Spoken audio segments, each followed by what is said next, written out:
السلام علیکم ورحمۃ اللہ وبرکاتہ۔ الحمد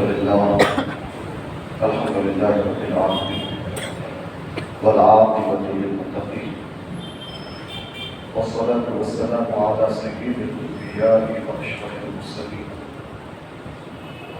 وعلی آلہ الطیبین الطاہرین واصحابہ الراشدین الاکرمین وعلى محبهم وتابعيهم بإحسان إلى يوم الدين وأشهد أن لا إله إلا الله وحده لا شريك له وأشهد أن سيدنا ونبينا ومولانا محمدا عبده ورسوله أما بعد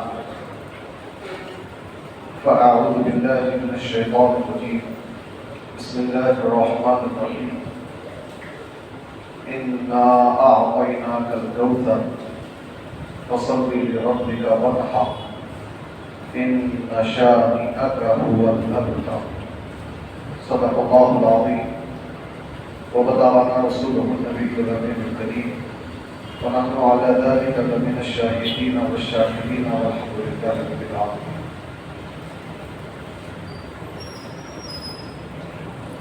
اے نبی صلی اللہ علیہ وسلم،